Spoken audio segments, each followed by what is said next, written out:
Getting prepared. Okay. Do I got time to comb my beard? We're live, so we're getting to see that on camera. All right. So I think we're good. YouTube, we're live. Bear with me a second. It's gonna take Angie and them a minute to catch up to us. That happened to us last time. I don't know what happened, Rodney. Sorry about that. Hey, I'm a technical wizard, so I love Yes, problems, Andy. That's what I do. that's what I do best. Yes. Okay, so just gonna check. Good. Okay, good. All right, we're good. All right. I just don't get it. Happy Tuesday, everybody. Glad you're here. Sorry for a little technical thing that's becoming a regular deal, apparently, for me. Let's do this. There we go. Face front. Rodney, how are you, buddy? You doing all right? Really good today, Andy. How are Yep. you doing? Well, I'm okay now. I was just kind of, it always stresses me out until we get launched, and hey, this is live TV, baby. Stuff happens. And I have to tell you that, Rodney, I'm gonna count on you today. All right. Trying to get my light right here. So I'm an expert, Andy. Okay. So lighting is important to me. Lighting, you look good. You've never looked better. But today might be a day when I swear a little bit, and I don't do that live. But man, we've got some things to talk about. But so we're going to go through our regular pattern. For anybody that's welcome, this is Tuesday. Happy Tuesday. Hope you had a good weekend. My name is Andy Elliott. I work with Benchmark here in Williamson County, Tennessee. I am with Rodney Wilds, and he is with First Trust, also in Williamson County, Tennessee.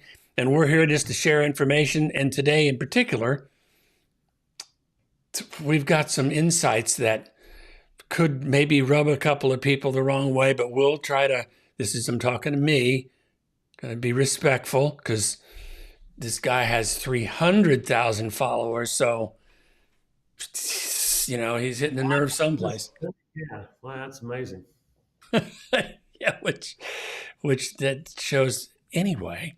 And I know that if Angie comes, and I'm sure she will, at least on the replay, she was the one that sent it. So with all due respect to her and to him and everybody else, we just might have a different opinion than this fellow, a significantly different opinion. So let's so let's start with Rodney. Check in, man. What's going on? Let's do it. Oh, really? Is that it? We're jumping in? Nothing. How was the weekend? Nothing? My weekend, actually I got out the first time. I hadn't been feeling that great. Got out, played a little golf Saturday, enjoyed the weather. Tried to play Sunday, but it was 50 and a little bit, drizzling. So Big Rod went back home. Played 9 holes and went back home. So. Oh, God. Well, let's talk about rates, shall we?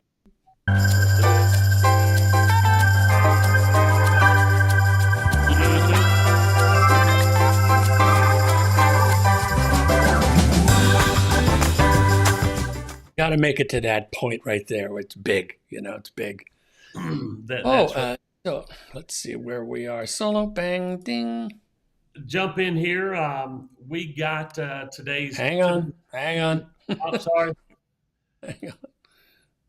Oh, it is one of those. Okay. Got it. Got it. Ready. Well, as you can see today, it's the green on the very top one. We are looking at 3 basis points change. So it's very flat, means it's not doing hardly anything at all.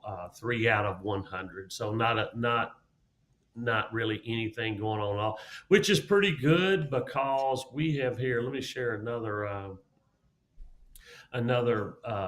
this chart here. Oh, That you can see the last 2 days we've had, alert to lock, and then at least today it's a little bit of green, trying to get some traction back. So and when that grows, when that goes up, then rates go down, supposedly, right?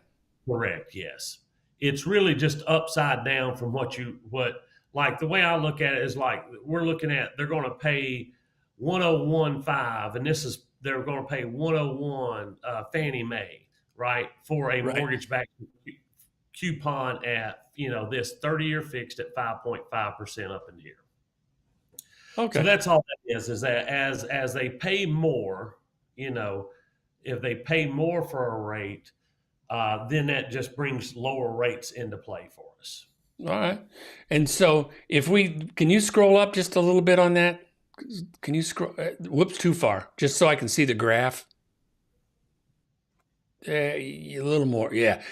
So it looks like where March was pretty volatile, all of April so far seems to be relatively calm.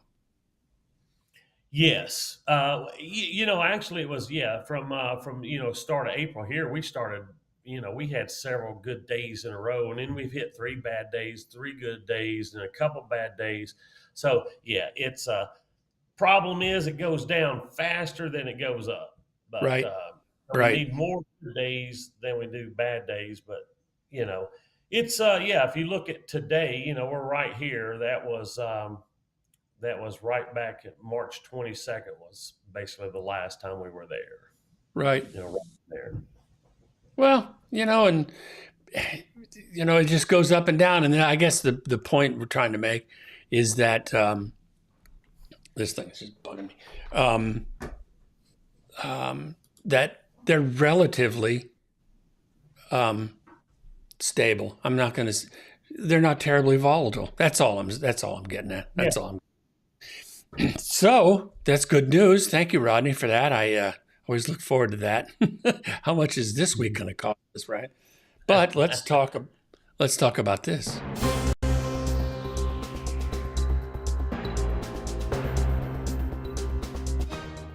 All right, so we've got a little bit of weirdness going on today. I'm going to try something here. Let's see if this works. See if this blows up. No, good. I'm getting better at this thing here. After 5 months, jeez Louise. All right, the first thing, and I think I got this to you, okay, Rodney, didn't I? I got this run a show to you. Oh yeah. The first thing that kind of caught my eye was this. A survey finds steady optimism among first-time home buyers. And this is what Rodney and I have been talking about for forever. Would you agree with that, Rodney? Yes, exactly. Yes, we have. And we're not trying to convince anybody that things are better than they are. But as we're going to see, maybe shortly here in a little bit, things are not nearly as bad as some people think it is. if there's going to be, I'm going to push through because I'd like to get to that, and get to the roasting. But it says the survey finds steady optimism among first-time home buyers. According to TD Bank's newly published first-time home buyer pulse survey, 1,700 adults planning to purchase their first home, 54% of the respondents said they're better off financially today than they were 2 years ago. There's something to be said for that. And 39% believe this is a good time to buy.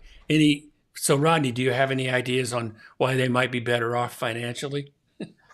Well, I'm baiting you. I've been, for me, it makes sense to me because I've kind of felt like every other industry but ours have been doing good for a few years, right? Yeah. Yeah, I can see where the consumer confidence, I would call that consumer confidence or whatever.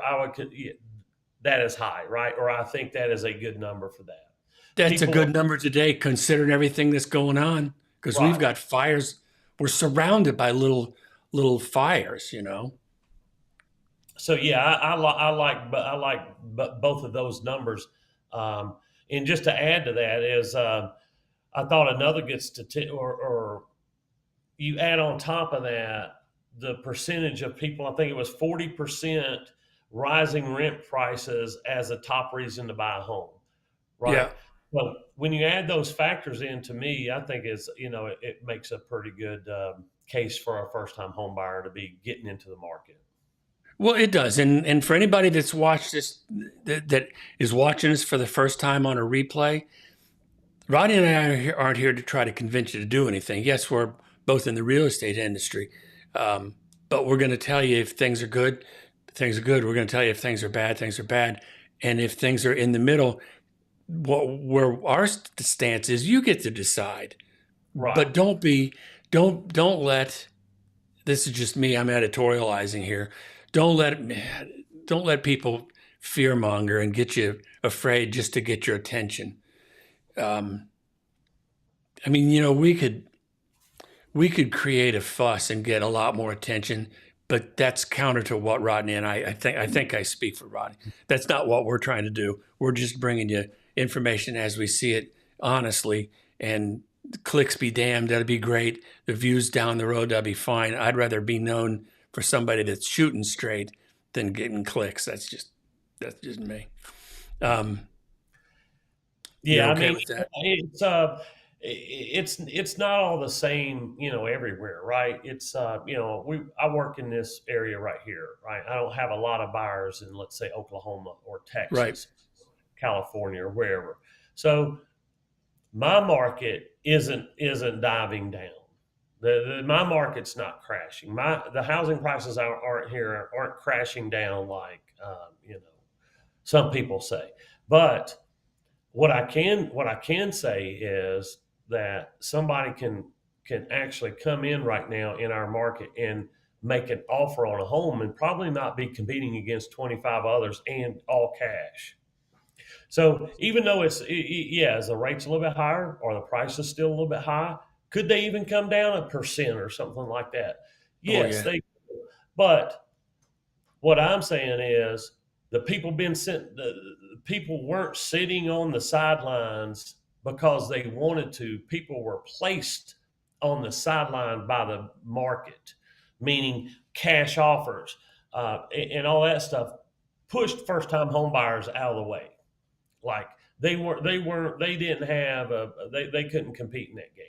So that's what I'm saying is that you can compete now, and get a house, which in my opinion is for long-term sustainable, building equity for your family. So um, that's my point when and it is, when I consider those factors, I 100% think it's a good time for a first-time home buyer to buy right now. Yep. And my point on the that people are better off financially, I think that's true across the board because this whole, I mean, we've forgotten a lot. I know I have. A lot of us have forgotten. We were in COVID lockdown for a long time, and people weren't able to leave the house. They weren't going out to dinner every other night, and they weren't spending money on going to movies. And I mean, there was a lot of money being saved and squirreled away because it wasn't being, well, entertainment just sort of got shot to hell. I mean, the entertainment dollar got put in the bank, Yeah.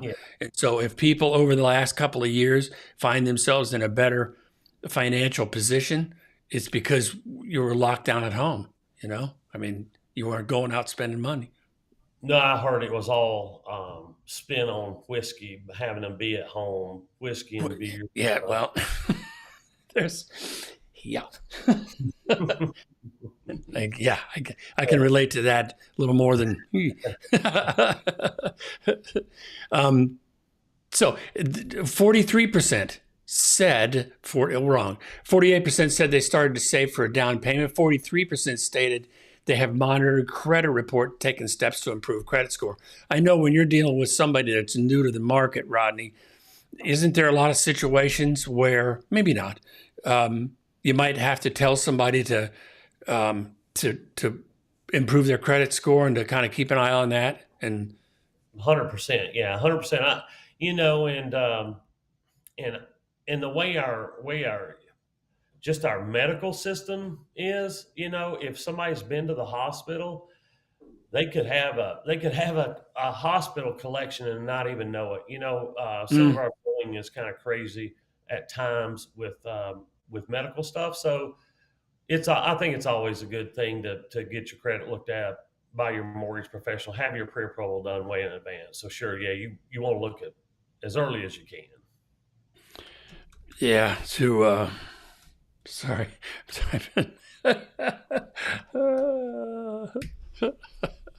Multitask. I can do it. Yes, I agree with that 100%. As Philip saying, you need a show manager, dude. To do that. I mean, if we get like one more viewer, could you afford a show manager? We're going to hire somebody to be the producer. That's what we need, is a producer. Yes, producer. Sorry, I don't know. So what you're saying is I'm shit for a producer. Is this what you're saying? No, you. Nobody cares. Sorry, bleep. This is not to say the survey response were unconcerned about the wider state thing. 69% admitted being agitated about the economy, and 64% acknowledged concern about their ability to afford a home with rising interest rates.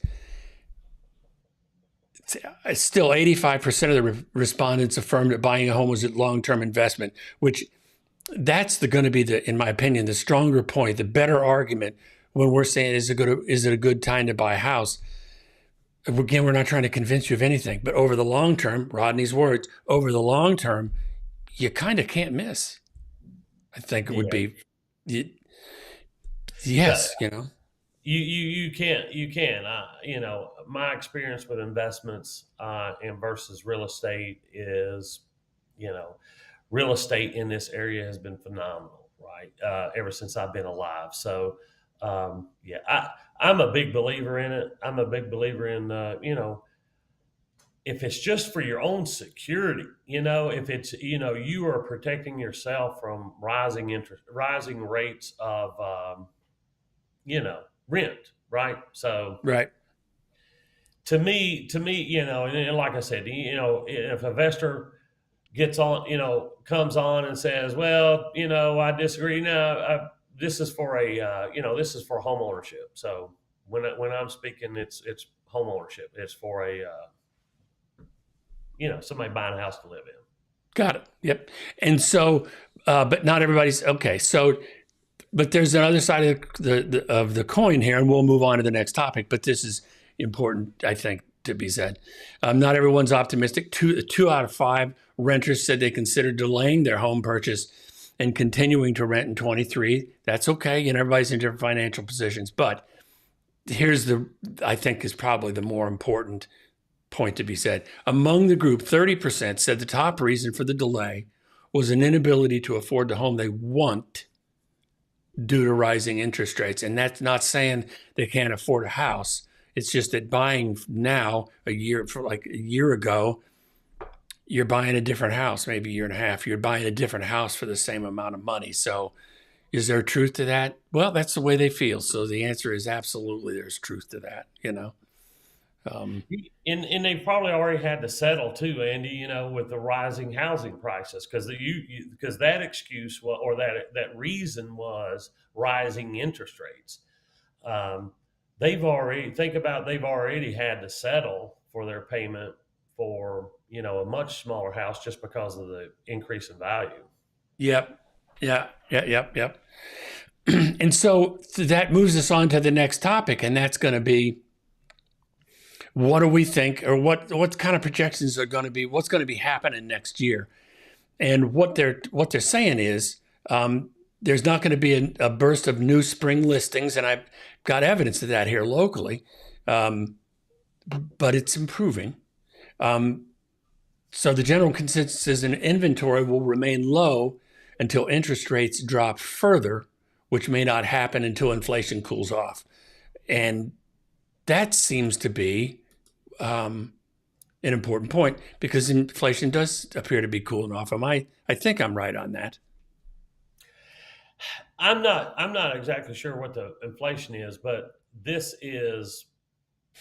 seems to be every or the consensus of a projection that it's going to be later.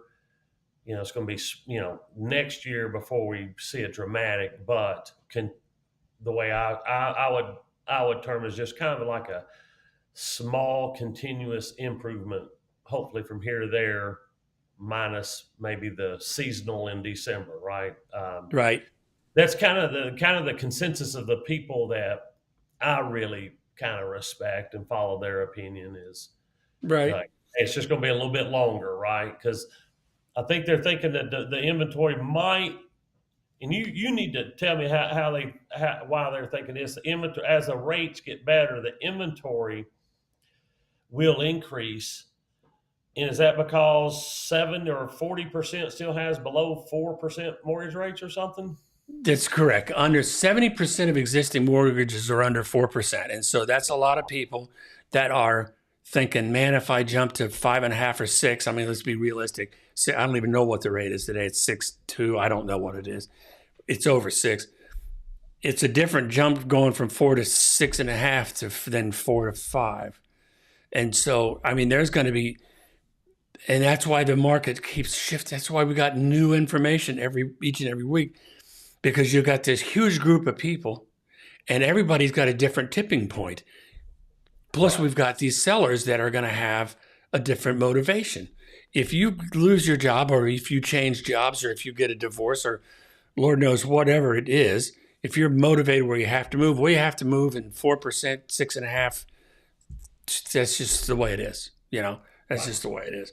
But if you have a choice, then you're going to tend to sit still until you hit that emotional tipping point where you can tolerate the idea that you got a 5% loan or a 6% loan versus a 4.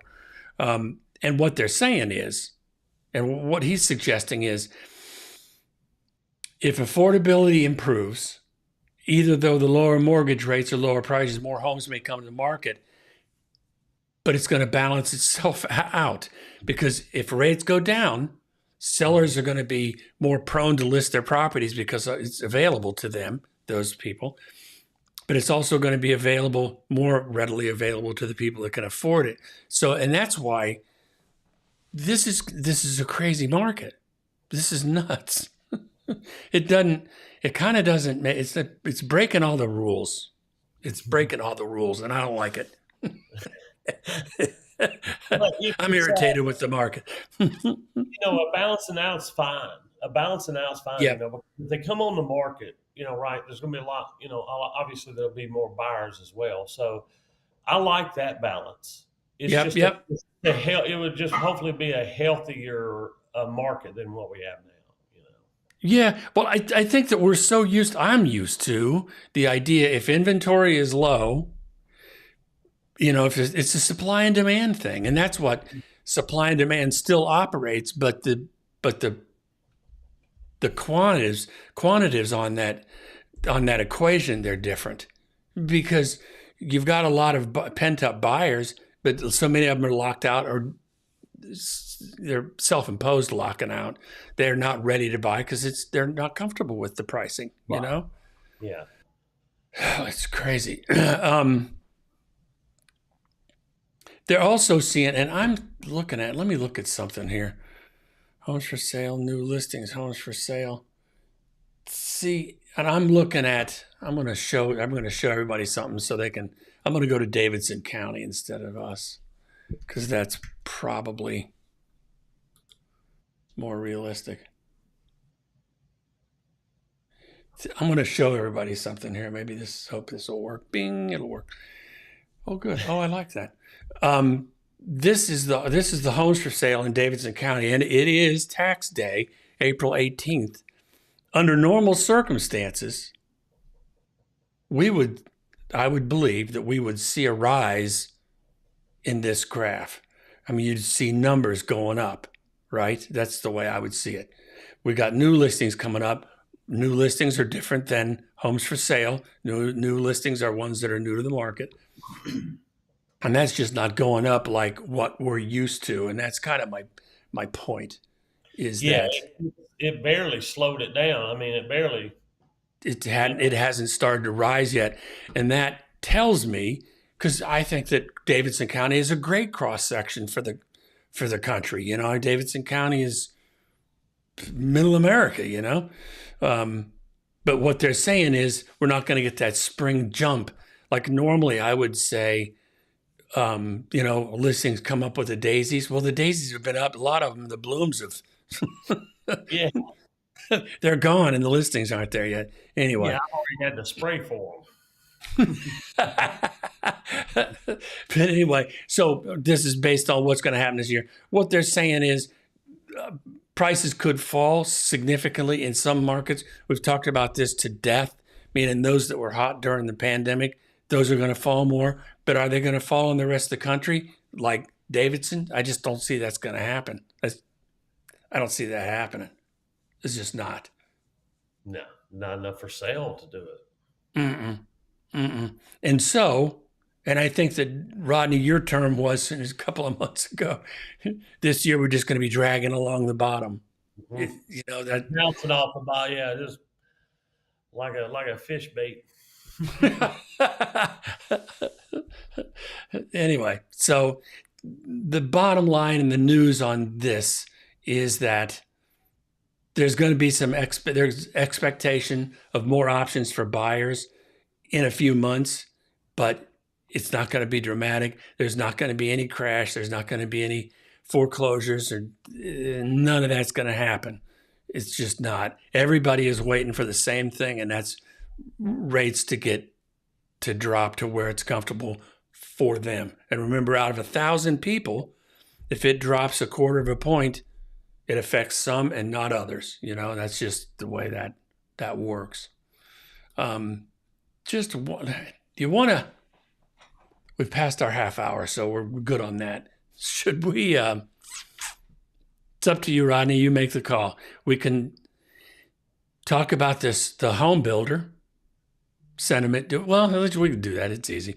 Confidence among builders in the U.S. market increased more than expected in April as declining mortgage rates, which isn't that an awesome thing to hear?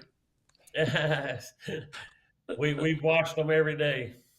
But what they're saying and what these builders are talking about is, remember, they were 7% and over not so long ago. And now I guess I'm going to have to look that up. No, we're a little of, it's high sixes now. I think probably the national average would be close to 7. Yeah, 6.7 is what I'm seeing on Mortgage News Daily. I don't know how good they are, but Yeah, 6.7. That's still not 7%. right. Yeah, no. And so the home builder confidence increased more than expected in April because of that, and low inventory helped drive demand for new homes. Believe it or not, 30% of all homes across the country are new construction. And normally it's like 10%. Is it really? Yeah. Wow. Yeah. Yeah, it peaked. I think I've got that right. Yeah, currently 1/3 of housing inventory is new construction compared to historical norms of a little more than 10%. And that has less to say about the graph on new construction. I'm reasonably certain that it's pretty stable. I think it has a heck of a lot more to say than that there's just fewer listings on the market. That's all. Right. That's all I'm saying. Yeah, new construction has a lot less competition. Yeah. Yeah.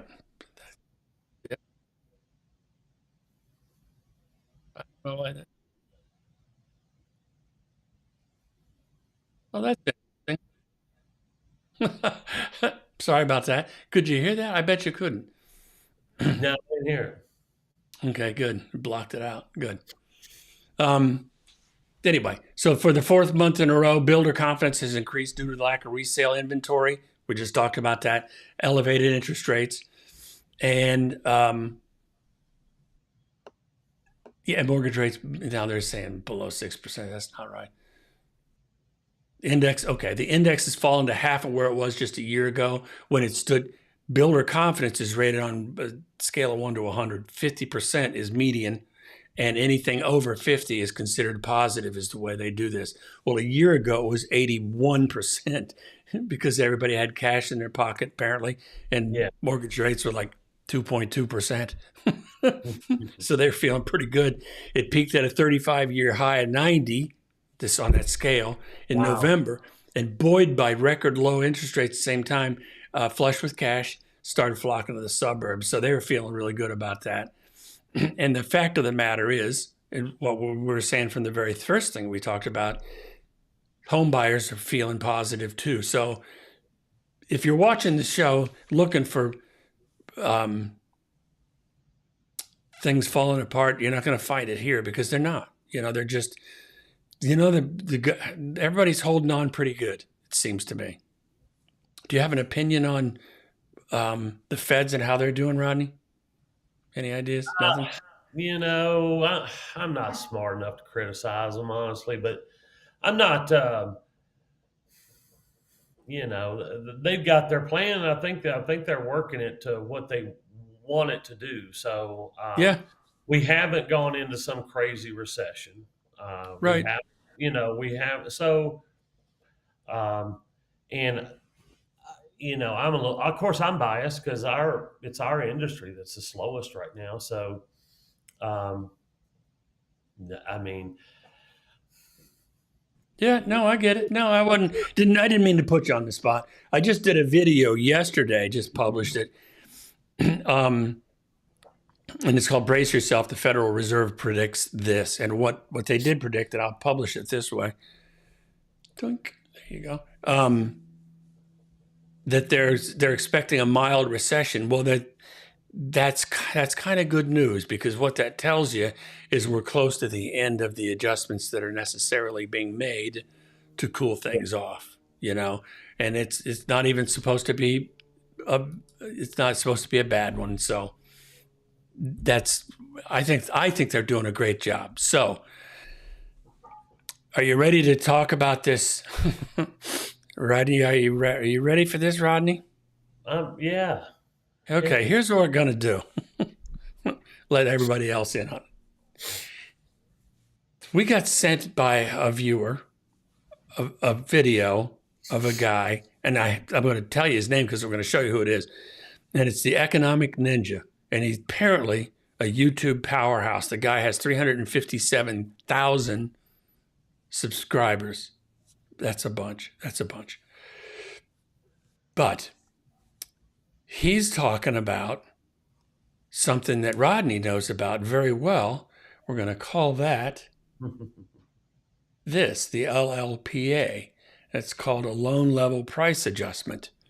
And he and I talked about this a few months ago. FHA, is it FIFA, Federal Housing Finance Agency, made some adjustments on how they were going to charge fees to people that use government loans. Do I have that right so far?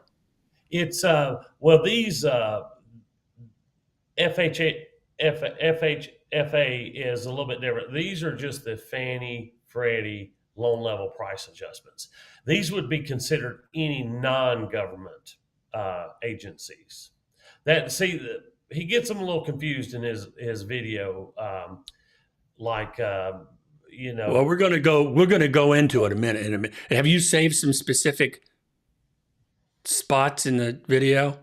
I didn't save any. There's a couple spots that I would take issue with, but he constantly says a bunch of stuff. So yes. Well, let's in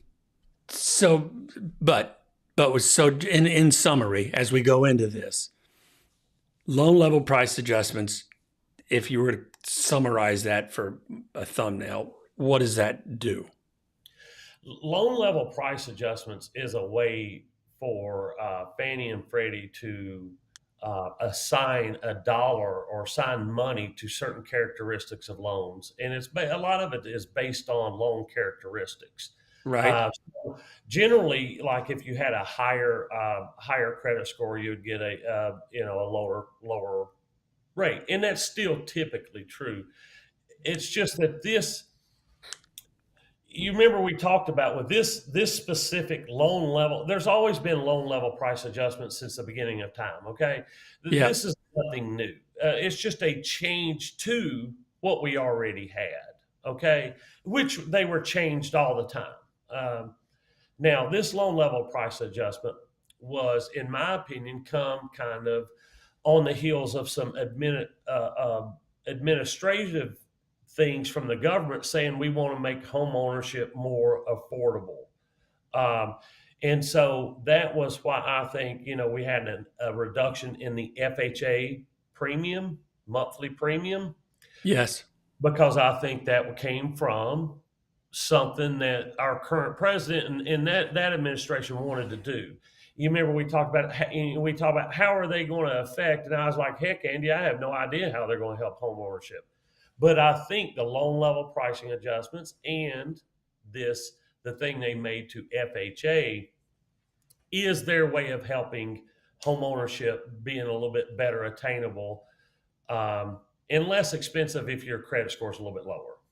And so if we were to phrase it this way, is loan level price adjustments a little bit like handicapping a golfer? 1,000%. It's it is. Okay.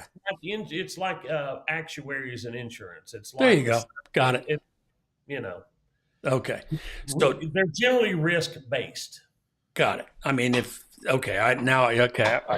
understand perfectly. So we're going to dive into just a couple of things, and I've already sworn once, so sorry. but here we go. Ding. Okay, let's start this way.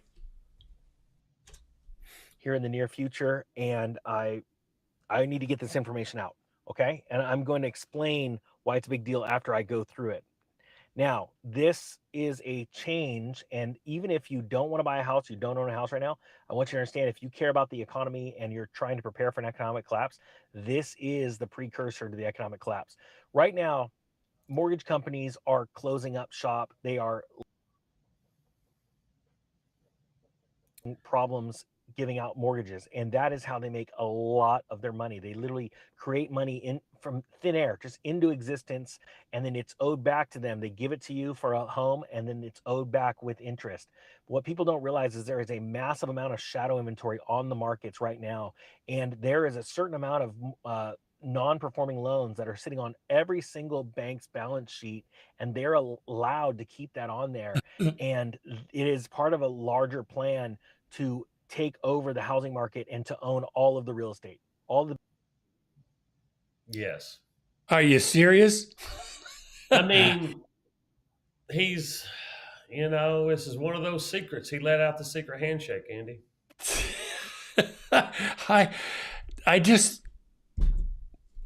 Okay, let's put things into perspective. And with all due respect, I have an opinion. He has an opinion. Here it is.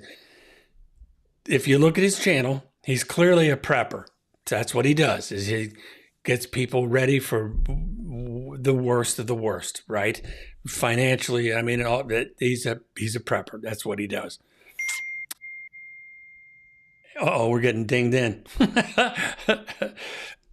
And so what was it? Hang on. I mean, I got to be a little bit. Oh, yeah. Well, the first thing he said, with the loan, he categorized the loan level price adjustments, which we've had forever. They've been around since the beginning of the time, as the precursor to an economic collapse. Correct. We already had the loan level price adjustments. Right? That's been going on for a while. That's right. Some of them changed. It wasn't. And so on May 1st, I mean, it makes me want to get ready to go on May 2nd and say, hey, we're still here. What's going on?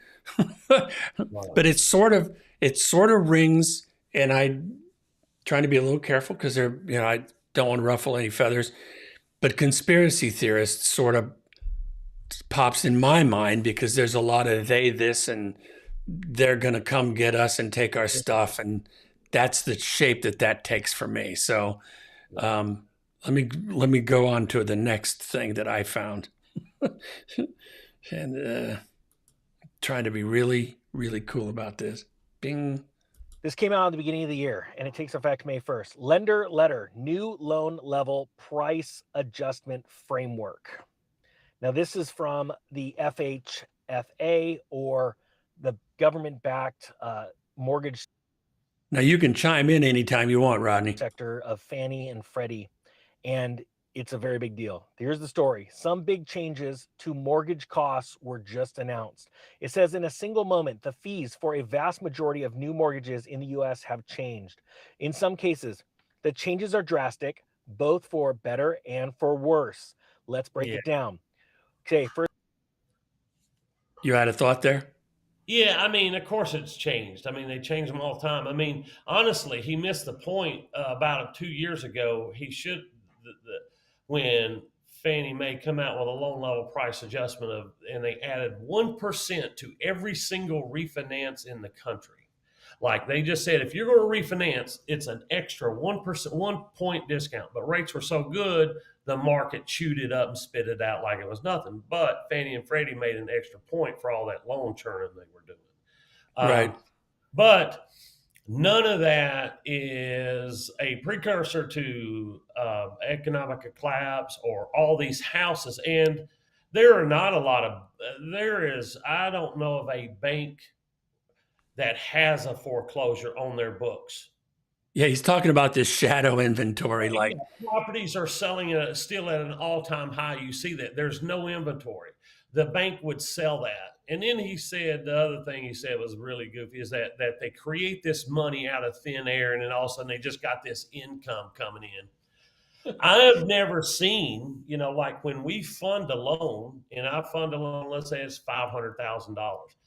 You could actually take 500,000 $1 bills and stack them up. It is not money out of thin air.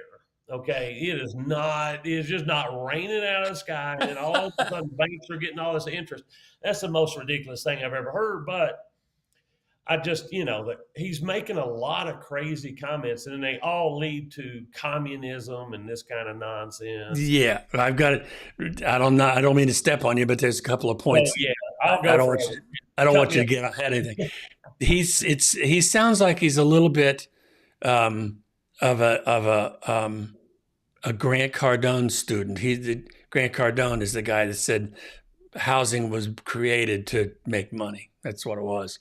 First off, what do you mean by fees or costs? This refers to loan level price adjustments imposed by Fannie Mae and Freddie Mac, the two entities that guarantee a vast majority of new mortgages.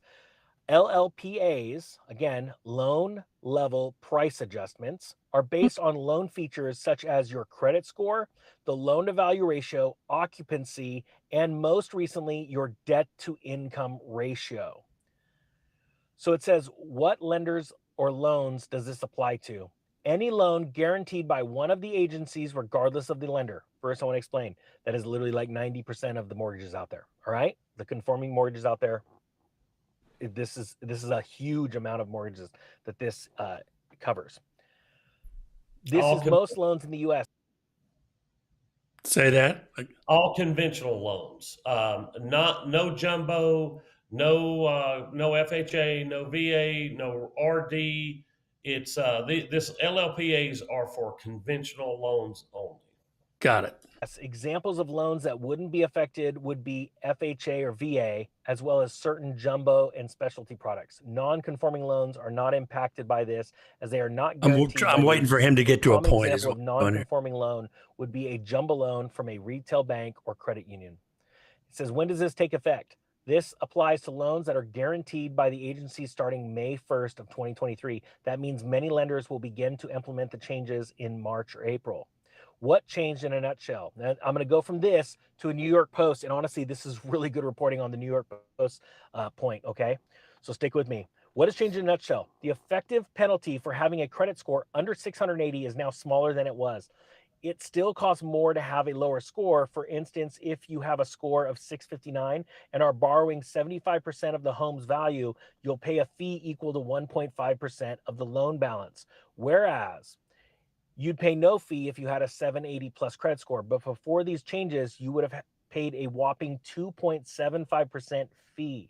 So on a hypothetical $300,000 loan, that's a difference between We're almost there. $3,750 in closing costs. Now, let me explain this. This has changed. This information came out in January, right when this all changed. And it sounded really sort of not too bad, right? They're going to make it easier and cheaper, less expensive for people with bad credit to go and get a home that they can't afford, okay? This reeks of 2003, 2004, when the government came out and said, That's what I wanted to get to. It's not even. Yeah, he's talking about two things. First of all, when we're talking about these LLPAs, a consumer never knows that. A consumer doesn't know that he falls, in. It's like if you pulled up that thing, there's 100 boxes. The consumer doesn't exactly know which box they fall in, and the one to the right is a little bit better than the one to the left. The consumer doesn't know that. It's like when they buy a house, they don't know what the cost of the nails were, right? Yeah. This is all built in. So when he's talking about it's in the closing cost, it is not in the closing cost. It's pretty much dealt with the rate. Like it is, those costs give you a rate versus you're getting X rate and then you're paying all these LLPAs on top of it. It's kind of like a house price. It includes the nails. This is the back end stuff that investors and people like me see. We don't, it's not past. We don't discuss that with a client, or that, if you start telling people about LLPAs, they're going to be, a customer don't care about that. They want the best rate they can get. But I digress. Anyways, what was the other party was saying that reached in 2006? But even the whole thing about this is none of it affects how people are underwritten today. He is correct in saying the only party's correct in saying yes, it is cheaper now for somebody with a lower credit score, but it's still more expensive for that person than it is for that has a great credit score. That what they've done is just made it less. They've penalized. Used to a 680 score with conventional, you could hardly do a conventional loan on it because the penalty was so high. Yeah. Basically, they've reduced that penalty. And they're trying to have allow somebody with a little worse credit score be able to secure a rate on a conventional loan. But none of that, Andy, has changed the method of which somebody gets approved, which is still very stringent. Yeah, and that's what really. Yes. This kind of information has legs, and this is where people will say off the cuff, well, it's with the changes in the way lending is done, it's just going to be 2008 all over again. It is not. It's not even.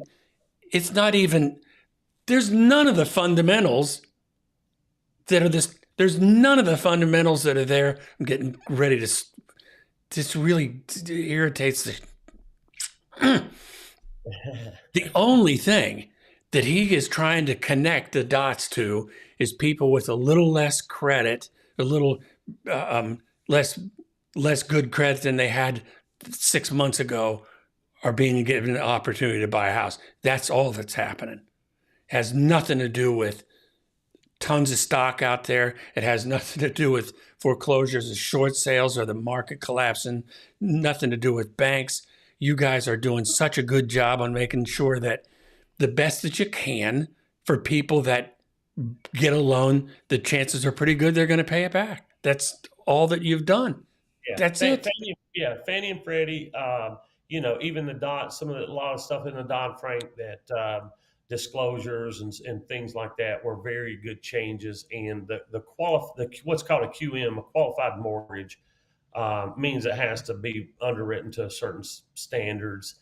That those are the only ones that can be allowed in the mortgage-backed security. So none of that has changed.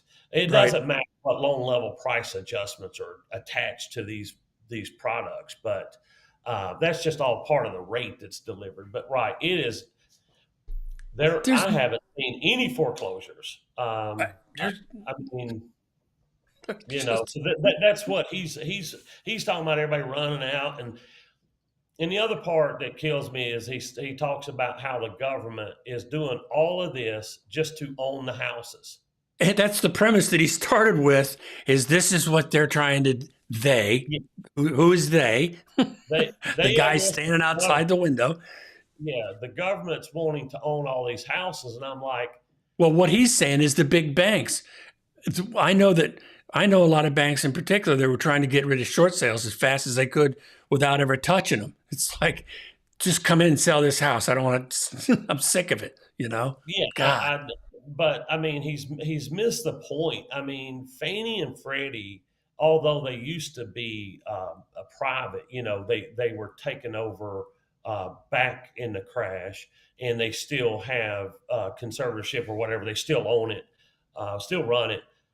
They already have the note and deed of trust to all these things. I mean, it's like they don't need to do anything else. They already, if they, if they wanted to go after, if they wanted to own all these properties, they could really just go find the loans that have mistakes on them and just try to take them all back.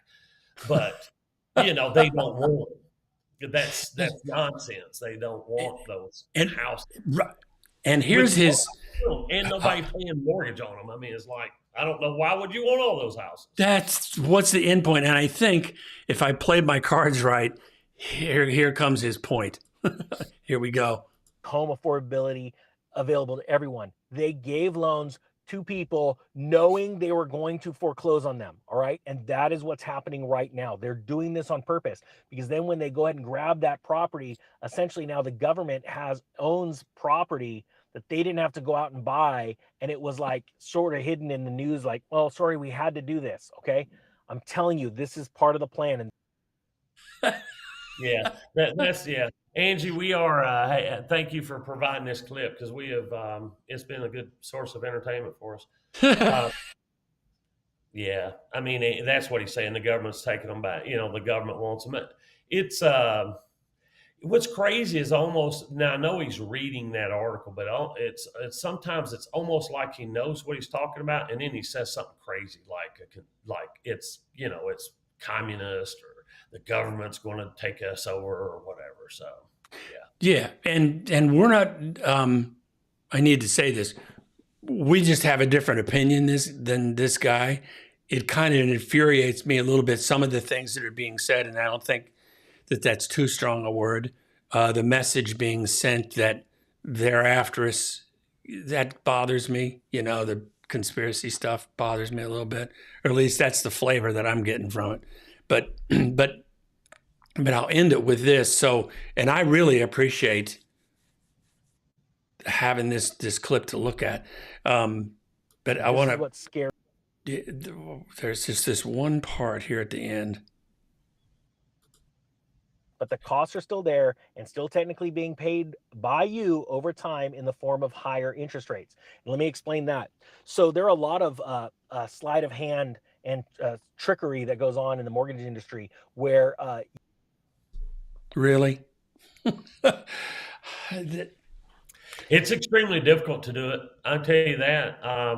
It is, if somebody wanted to commit fraud, it is extremely difficult to get nowadays, to get an appraiser, a title company, and a lender.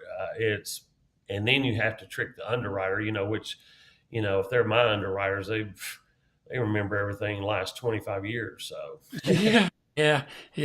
I think that without beating this guy up too much. I don't want to give him too much press. Let me do this right. There we go.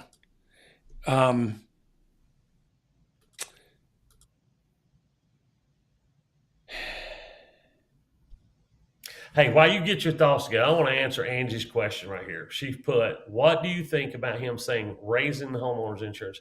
You remember he said that in there about his whole nonsense about that was one. He quoted one guy, and I had problems even believing what he said that time. I deal with insurance every day. Nobody is having problems getting insurance in my area. They're not raising the rate so much that you can tell when insurance raises their rates. It's nationwide. It's a published, it's a published thing. That's that. I got that, but I discounted that pretty fastly. I'll let Andy speak on it. No, the only thing I would say is there is with a cautionary tale about Florida because they've been just pummeled with damage. So there is some insurance rates going up down there. I mean, that's as plain as you know. I mean, when hurricanes are wiping off 10%, I don't know what the numbers are, but there's some insurance down there. But that's what happens. But the idea that there's this group, it's scary. Yeah. And boy, I tell you, isn't this precisely what we were talking about earlier? Is if I can say, I'm just going to say this for entertainment purposes only. That's the way Rodney said it just a minute ago, that I don't, based on a lender that's been in the business decades, there's no basis, in fact, on a lot of the stuff that he's saying. And I mean, I'll just say this and let Rodney say his piece and we'll get out of here. If we base this on the premise that the government or the big banks want to have all the property, what's the point?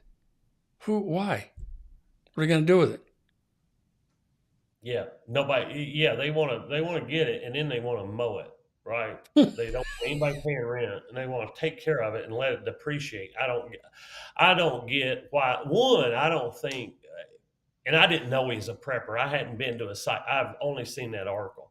But why would a prepper be? Why would a prepper? I thought his thing was like he was an investor. He was trying to. Well, if you look at the whole channel, you can see that there's the prepper mentality, which is fine. He's just preparing for adverse circumstances. And if something big happens, I'll be knocking on. What'd you say? I got 2 zombie swords. I mean, you're ready. Yes, we all prepare in a different way. Right. Yep. Yeah. And again, that's not a bad term, but I think it can lend itself to being, again, I'm not big on the conspiracy stuff. So I really appreciate it. I hope you don't mind us bringing attention to that because I think it's important. This is my opinion. The big banks and the government doesn't want our houses. They just want us to pay taxes on them. The government does. I mean, They want us to own that house. They want us to have debt on that house. They want to collect their taxes and then spend the money and then spend some more money that we didn't give them. Yeah, there you go. That's right. And Angie, to reply to that, I'm sure that he does very well with that sort of thing. But it's taken a turn for me. I'm just regular Joe Blow. It's taken a turn to the weird for me because I'm not a conspiracy guy. Hey, I wouldn't. I may invite myself on a show. I may check him out and invite myself to debate him on some of these topics. Ooh. I like know where he's coming from. I'm like, because he pulls this, when he pulls stuff like this money, they got to create this money out of thin air. Thin air. I want that machine, dude. Where is It's that machine at? The thin air money machine. it's the magic money making machine that we want. Yeah, my First Trust Home Loans. We send a Axel. wire that is exactly that in the dollar form. Yeah. Oh God, she's saying please to Rodney. We Please all do. She's saying please do. I mean, hey, I'm up for a healthy discussion with anybody. It's Yeah. we're actually kind of opposites. So if you could tell, did you see his haircut? I mean, it's kind of a kind of funny thing on top. I was like, man, for a grown man, that looks a little weird. But I'm like, we're exactly opposite. Like, I have look at that. It'd be freaking frack. I don't know. God. Well, any final thoughts, everybody? Man, no, I'm glad Angie shared that video with us. Everybody has their own opinion. Yeah. Mine's a little bit more conservative and less communist based or that kind of thing, I guess. Yeah. The message that I've got is I've lived my whole life by this, and I'm going to tell you this: it's going to be okay. And just if you are where your feet are, then you're going to be all right. It's going to be all right. Things are working out. I think the Fed's doing a great job, and everybody's got their position there. Some are going to scream about it, and some are going to applaud. That's just normal and natural. That's human nature. But we're doing okay, and I don't think it's nearly as. I think we're going to be okay. Yeah, no, I'm with you. All right. I'll see. I'll tell you what. I'll see you next Tuesday, Rodney. Absolutely. Thanks, guys. Everybody for joining. You bet. See you guys. Bye.